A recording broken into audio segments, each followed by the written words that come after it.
Hello दोस्तों, स्वागत है आपका अपने परिवार स्टडी जीनियस के ऑनलाइन यूट्यूब चैनल के ऊपर। दोस्तों, ये यहाँ पे सेट 3 यानी कि 30 दिन का जो यहाँ पे सीरीज चल रहा है, जीरो से स्टार्ट है, बिल्कुल सिलेक्शन वाली सीरीज है। उसमें आज आपका तीसरा सेट है। द मोस्ट इम्पोर्टेंट ये सेट होने जा रही है। इस सेट में अब आप बताना कि कितना हमने सही किया। कमेंट में जरूर बता देना कि मेरा इतना स्कोर था। डेफिनेटली ये सब चीज बता देना आप, क्योंकि एसएससी जीडी 2026, हालांकि अभी एग्जाम डेट कोई अभी फिक्स नहीं है, लेकिन आपको उसके मद्देनजर रखते हुए मैंने आपको एक सीरीज स्टार्ट की थी बहुत पहले, जिसका अब यहाँ पे आगाज शुरू हो गया है, क्योंकि अब एग्जाम डेट कभी भी जारी हो सकती है। क्योंकि 18 तारीख से आपका यहाँ पे ट्विटर ट्विटर अभियान शुरू है, जो कि 11 बजे से है। वो तो बात की बातें हैं, वो उसके लिए कल स्पेशल वीडियो अगर ले आना हो तो ले आऊंगा, वरना तो कोई दिक्कत नहीं है। 18 को है ट्विटर, वो आप कर लेना अपना। तो एग्जाम 18-19 के आसपास उसका नोटिस भी आ जाएगा जहां तक। तो ये है तीसरा। तो देर ना होते हुए शुरू करते हैं। आप अपना स्कोर जरूर बताना। बहुत 2025 का लेटेस्ट जो क्वेश्चन पूछा जा रहा है उसी पे आधारित है ये। चल, तो ये है पहला क्वेश्चन। पहले क्वेश्चन को पढ़ो, मेरा तो यही कहना है, पहले क्वेश्चन को पढ़ा करो। देखो, ये 2025 में ही पूछा गया क्वेश्चन था, हालांकि इसमें नहीं लिखा हूँ, 2025 में पूछा गया क्वेश्चन। एक पेट्रोल की मूल्य में, रुक जाओ 1 मिनट। देखो, एक पेट्रोल की मूल्य में 50% की वृद्धि होती है, तो इसके खपत में कितना परसेंट की कमी कर दी जाए ताकि व्यय 11% की वृद्धि हो। कोई खपत, आय, व्यय इस टाइप की मानने की जरूरत नहीं है। मैं एक ट्रिक से आपको समझा देता हूँ। मान लो वो 100 था, ठीक है। 50% की वृद्धि होती है, यहाँ लिखा है ना 50% की वृद्धि होती है, ये वाला। तो 50% की वृद्धि यानी 150, ठीक है। अब कह रहा है कितना परसेंट की कमी कर दी जाए ताकि 11% की वृद्धि हो। 11% की वृद्धि यानी 111। कितना परसेंट की कमी कर दी जाए पूछ रहा है, तो ऐसे में कितनी कमी हो रही है? ऐसे में आपका कितनी कमी हो रही है? तो ऐसे में आपका 39 की कमी हो रही है। 39 हो रही है ना, 10 मान लो तो ये हो जाएगा 40, 39।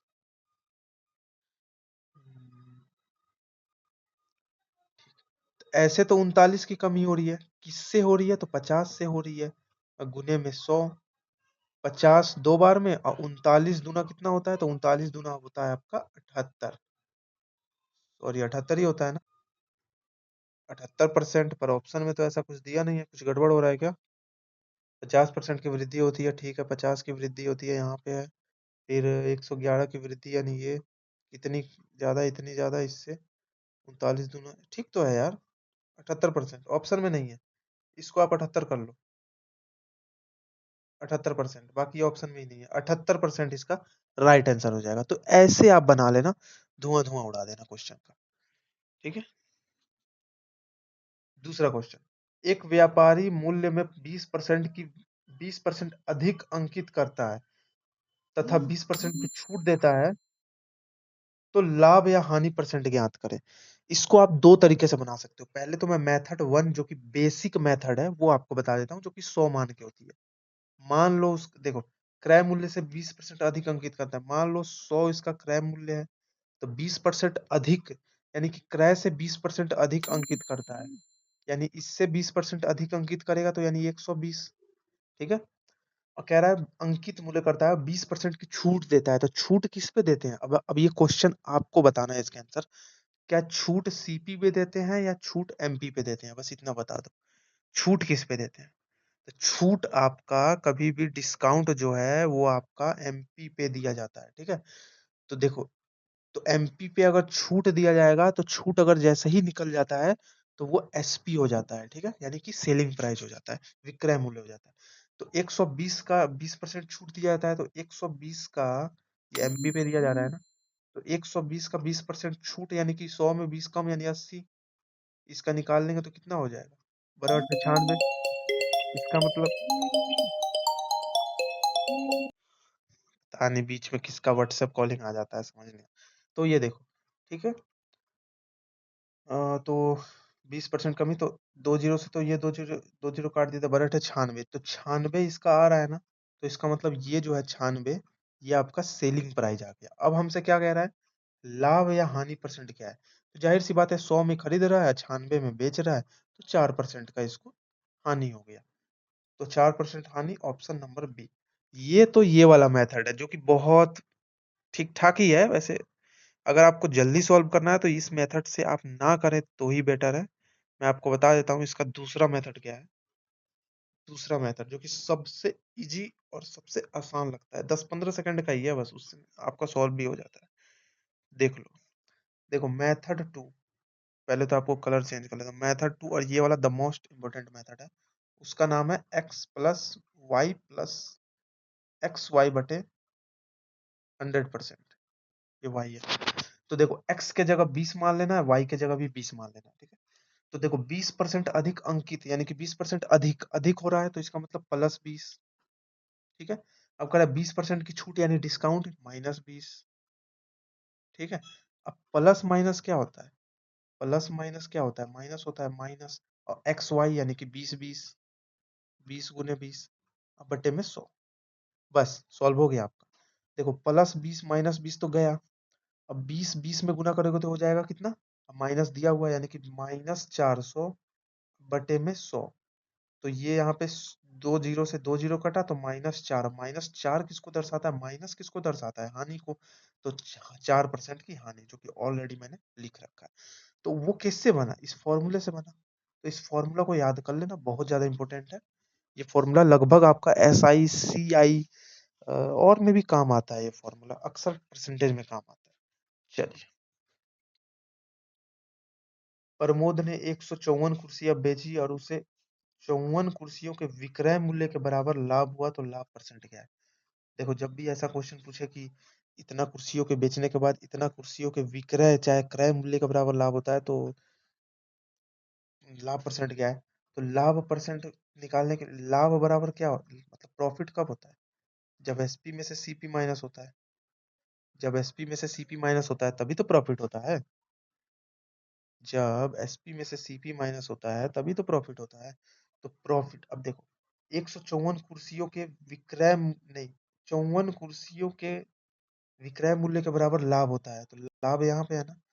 तो 54 कुर्सियों के एसपी के बराबर लाभ होता है कब? 154 कुर्सियों को बेचने पर। 154 कुर्सियों का एसपी माइनस 154 कुर्सियों का सीपी, ठीक है। अब देखो, अब देखो, यहाँ पे एसपी है, यहाँ पे एसपी है, तो देखो ये बराबर है ना। ये प्लस प्लस में इधर आएगा, माइनस में हो जाएगा, यानी कि माइनस का 100 एसपी बराबर माइनस का 154 सीपी। माइनस से माइनस गया, माइनस से माइनस गया, तो सीपी बराबर और एसपी बराबर क्या हो जाएगा, अभी बता देते हैं। देखो, पहले आप ये देखो, ये 100 एसपी कैसे आया? ये प्लस में है, इधर आएगा माइनस में हो जाएगा। तो 54 में से 154 गया तो क्या होगा? -100 ही होगा ना। तो मैं डायरेक्ट लिख दिया हूँ, इसमें घबराओ मत। अब देखो, सीपी के बराबर में 100 है, तो सीपी बराबर हो जाएगा 100, और एसपी के बराबर में 154 है, तो एसपी बराबर हो जाएगा 154। 154, देखो 54 का लाभ हुआ, किस पे हुआ? 100 पे हुआ, और गुने 100% निकालना है, तो गुने 100। 54% इसका राइट आंसर हो जाएगा। 54% इसका राइट आंसर। उम्मीद करता हूँ समझ गए होंगे ये क्वेश्चन। ना समझ आया तो जरूर कमेंट करना, उसका मैं एक स्पेशल शॉर्ट्स वीडियो के माध्यम से बना दूंगा, ठीक है। विपिन 7 नोटबुक खरीदता है और 3 मुफ्त पाए वाला डिस्काउंट स्कीम ऑफर शुरू करता है। 185 अंकित मूल्य वाली एक नोटबुक को का विक्रय मूल्य कितना होगा यदि समतुल्य प्रतिशत छूट लागू की जाती है? बहुत ही देखो, ये क्या कह रहा है? 7 नोटबुक खरीदे और 3 पाए। इसका पहले तो आप इसका डिस्काउंट निकालो कि इसका कितना डिस्काउंट मिला। तो इसके लिए क्या करना होता है? मुफ्त कितना में ले जा रहा है? 3। टोटल कितनी वस्तु है? 7 3 10, अकुने में 100, ठीक है। देखो, ये कट जाएगा 10 बार में, 10 तिया 30, यानी कि 30% का तो डिस्काउंट हो गया। अब क्या कह रहा है? 185 अंकित मूल्य, 185 अंकित मूल्य है, इसका मतलब 30% छूट हुआ है। 30% यदि छूट हुआ है तो बचा क्या? 70%। तो 70% का मान कितना दिया है? 70% का मान यहाँ पे 185 दिया हुआ है, तो 70% का मान 185। तो हमसे अंकित हमसे सॉरी सॉरी सॉरी, एक मिनट, एक मिनट, गलत हो गया।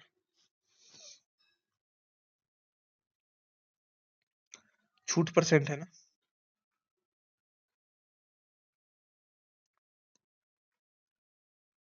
देखो 30% छूट तो निकल गया। अब 185 का आप 70% निकाल दो, हो जाएगा। 185 का आप 70% निकाल दो, 185 का 70% निकाल दो। एक जीरो से एक जीरो, 5 दो बार में, और ये कटेगा 5 3 15, 3 5 7 35, 7 7 49, 4 21 25 बाई 2, 1 2 दूना 4, 1 9 2 9 18 और 5, यानी 129.5 इसका राइट आंसर हो जाएगा। ठीक है, समझ में आया? 129.5 इसका राइट आंसर हो जाएगा। अब ये कैसे आया, मैं फिर से बता देता हूँ। देखो, 7 नोटबुक खरीदा, 3 पाया, तो पाया कितना 3, और 7 3 टोटल कितने थे 10। छूट छूट कितना आ गया 30%। ठीक है, अब कुछ नहीं करना है, हमसे विक्रय मूल्य पूछ रहा है, तो आपका अंकित मूल्य एमपी कितना दिया हुआ है 185। तो 185 या 30% छूट, यानी कि 100 में 30 गया तो 70, तो 185 का वही 70% निकाल दिए। सिंपल, हो गया आंसर, यही सॉल्व किया, आंसर आ गया, सिंपल। नेक्स्ट, यदि समान ब्याज दर पर 2 वर्षों में साधारण ब्याज 40 और चक्रवृद्धि ब्याज 65 हो जाती है, तो मूलधन क्या है? 2025 का हर शिफ्ट में क्वेश्चन पूछा गया है, तो इस बार भी पूछ सकता है। हो सकता है इस बार पूछ ले। मूलधन ज्ञात करें, मूलधन की जगह पूछ देगा दर क्या है। ठीक है, तो कुछ नहीं करना है, ऐसे सॉल्व करने के लिए फर्स्ट सेकंड ऐसे कर देना, यहाँ लिख देना एस आई, यहाँ लिख देना सी आई। इतना काम जैसे मैं कर रहा हूँ वैसे करना। 2 वर्ष में साधारण ब्याज इतना हो जा रही है, तो 2 वर्ष में इतना हो रही है, तो 1 वर्ष में 20 हो रही है, फिर दूसरे वर्ष में 20 हो रही है, टोटल 40 हो जा रही है। ठीक है, तो चक्रवृद्धि ब्याज कितनी हो जा रही है 65, तो पहले वर्ष तो इतनी 20 हो रही है, दूसरे वर्ष कितनी होगी 45 होगी, तभी तो 65 हो रही है।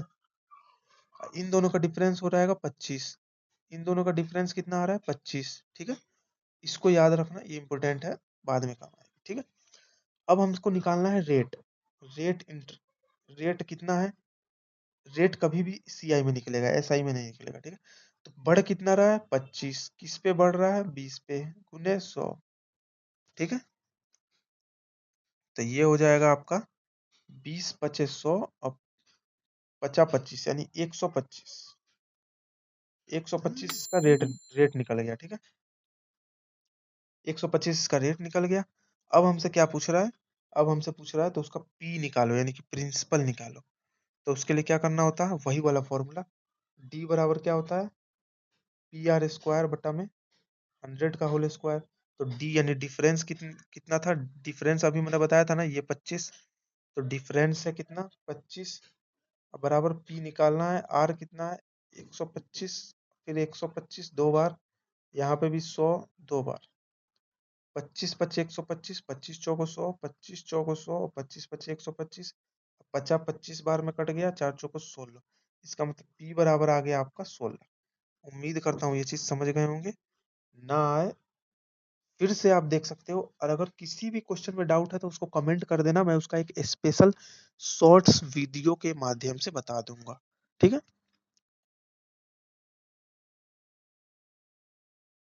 चलो, 12 और 42 का तृतीय अनुपात तथा 16 और 56 का तृतीय अनुपात के बीच अनुपात क्या है?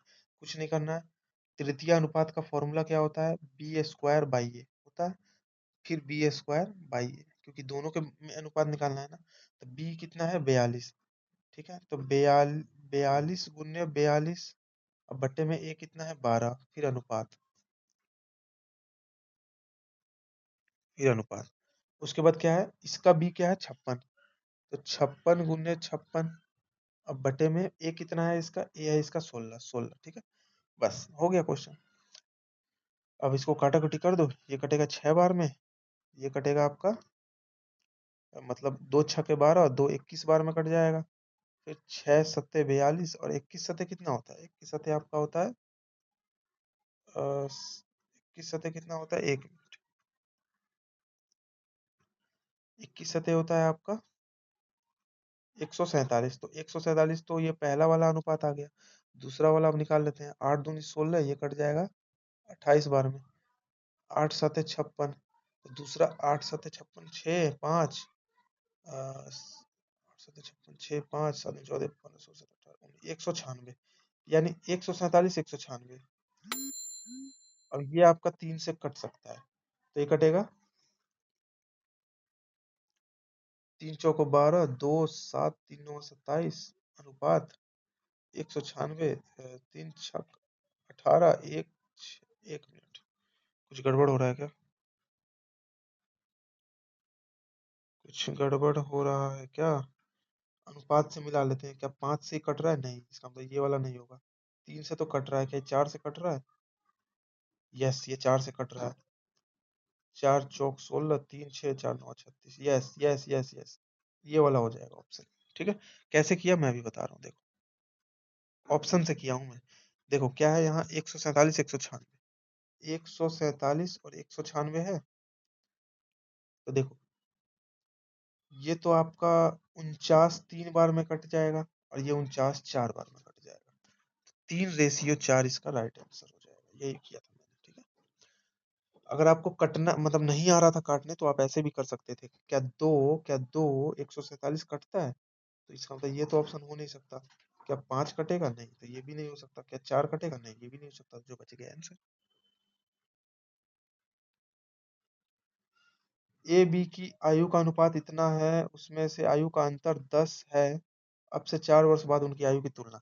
देखो, ए बी की आयु का अनुपात इतना है, उनका अंतर इतना है। मेरे हिसाब से अंतर 5 है, और क्वेश्चन के हिसाब से 10, तो 1 बराबर 2। तो 4 दूनी 8, 9 दूनी 18। ये तो इसकी वर्तमान आयु का हो गया।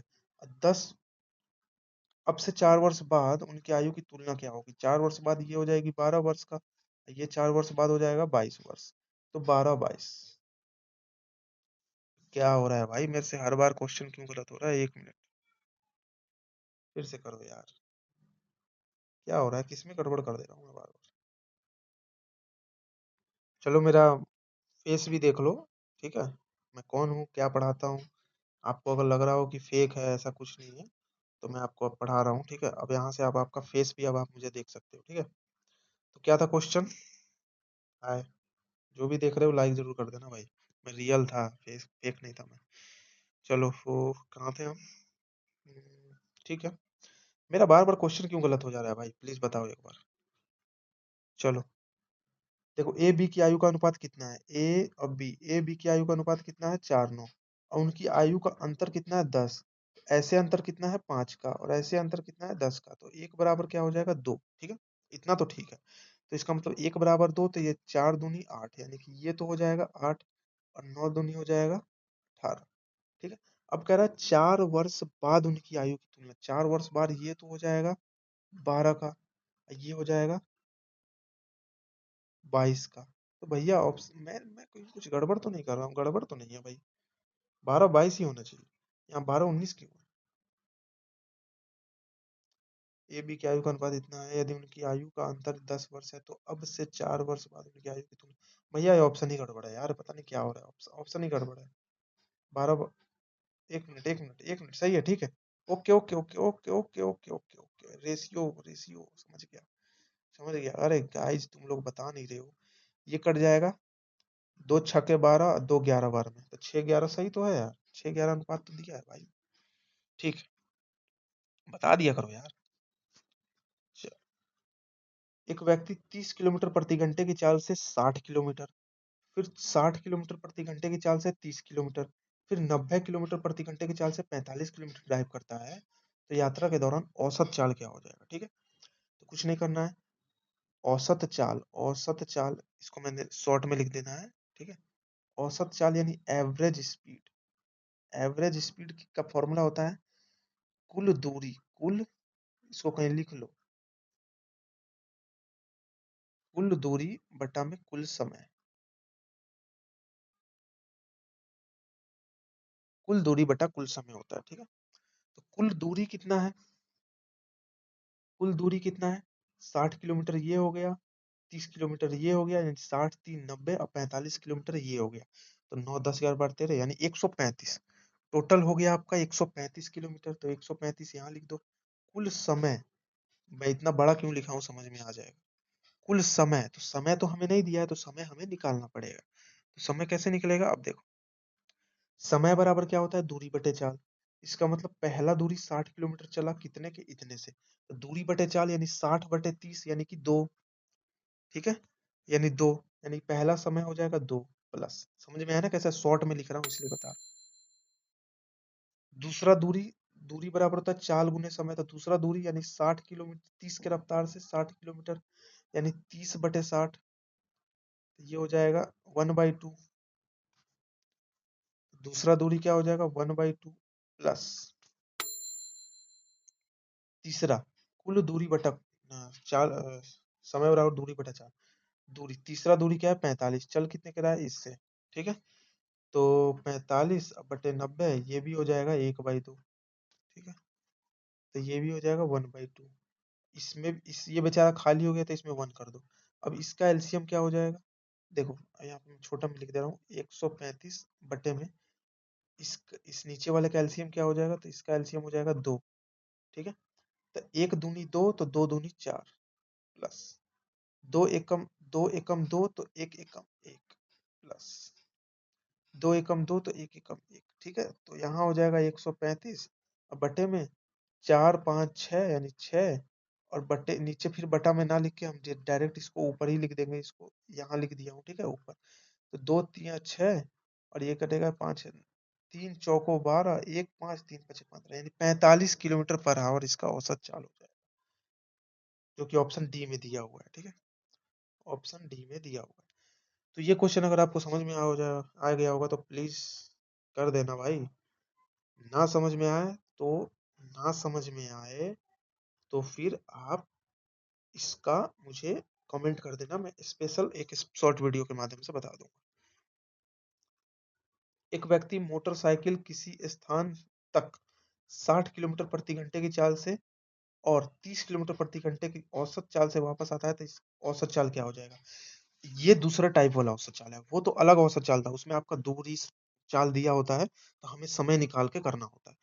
इस औसत चाल के लिए इसमें अगर सिर्फ चाल चाल दिया हो तो औसत चाल निकालना हो तो कैसे होता है, तो इसका एक फॉर्मूला अलग होता है, 2xy बटे में x प्लस वाई। x को मान लेना है 60, y को मान लेना है 30, 2 गुने 60 गुने 30 अब बटे में 60 30 90। ठीक है, 30 तिया 90, 3 20 बार में 20 दूनी 40, यानी 40 किलोमीटर पर आवर इसका राइट आंसर हो जाएगा। समझ में आएगा, ये इस टाइप से बनेगा। ठीक है, नेक्स्ट, एक मोटरसाइकिल 60 किलोमीटर 30 किलोमीटर, ओ भाई ये तो वही हो गया, ये तो वही हो गया, सेम क्वेश्चन। एक पंसारी को क्रमशः 165 और 285 प्रति किलो वाले चावल की किस्में किस अनुपात में मिलाया जाए ताकि 195 के मूल्य चावल मिश्रित हो जाए। वो करना है एलिगेशन रूल यार। देखो कुछ नहीं करना है, अगर 3 चीज दिया हो ना, एक पहला ये, दूसरा ये, ऑल ओवर एवरेज ये, तो कुछ नहीं करना है, हमें वो निकालना होता है। रुको, चेहरा को इधर करो यार। ठीक है, क्या निकालना होता है, एक तरफ ये दिया है 285 और तीसरा में 195 दिया, तो यहाँ 195। ठीक है, बड़े से छोटे घटाओ तो क्या घट जाएगा, 0 हो जाएगा, 9 हो जाएगा, 90। अब इससे ये घटाओ तो ये हो जाएगा आपका 30, 30 तिया 90 यानी 3:1, option number see the right answer. The next question, ये क्वेश्चन मैं नहीं करूंगा, ये आपको करना है।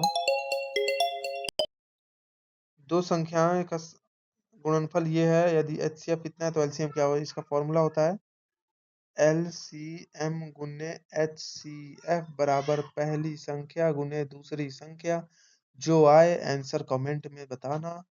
ठीक है, कमेंट्स आपके लिए है, जरूर बताना, और जो क्वेश्चन में डाउट है कृपया करके बता देना, मैं उसका शॉर्ट वीडियो के माध्यम से बता दूंगा। तब तक के लिए नमस्कार, जय हिंद।